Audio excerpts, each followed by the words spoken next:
실전 유형, 비율 그래프로 나타내고 활용하기. 비율 그래프, 띠 그래프나 원 그래프가 바로 비율 그래프죠. 그래서 주어진 그래프를 보고 항목별 백분율을 알아보고요. 또 다른 비율 그래프로도 나타내 보는 거예요. 비율 그래프로 나타내고 활용하기. 어떤 문제가 있는지 확인해 봅시다. 올해 영수의 할아버지께서 심은 곡물별 밭의 넓이를 조사하여 나타낸 원그래프예요. 물음에 답하세요. 그런데 이 원그래프를 보고 띠 그래프로 나타내 보자. 얼마든지 이 원그래프를 활용해서 띠 그래프로 표현을 할 수가 있잖아요. 자, 이 띠 그래프에서는 작은 눈금 한 칸이 5%예요. 그럼 쌀부터 쌀이 40%죠.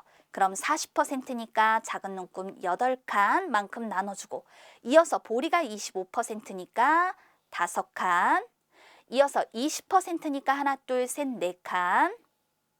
그 다음에 여기에 지금 기타가 5%가 있죠. 팥은 전체의 몇 퍼센트인가요? 원그래프에서 눈금 한 칸이 5%인데 팥은 눈금 2칸을 차지하기 때문에 10%란 말이에요. 그러면 이렇게 띠그래프에서는 작은 눈금 2칸, 그리고 기타 5%니까 1칸, 이와 같이 표현해 주면 되겠죠. 이때 이 원그래프에서 팥이 차지하는 비율은요, 전체가 100%니까 거기서 40%, 25%, 20%, 5%만큼을 모두 빼서 구해줄 수도 있어요. 그러니까 이건 얼마가 되는 건가요? 바로 10% 이렇게 나타내 주면 되는 것이죠. 자, 이렇게 띠를 나눠 주었다면 이제 여기다가 항목의 내용과 백분율 크기를 써야죠.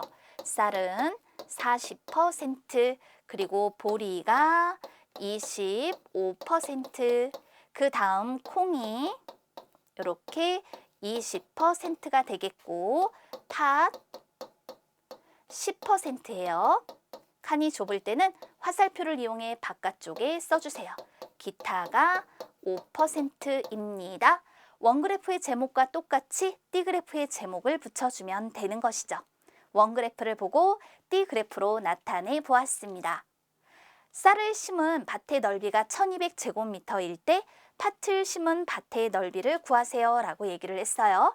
팥은 전체의 10%를 차지한다 라고 얘기를 했었죠.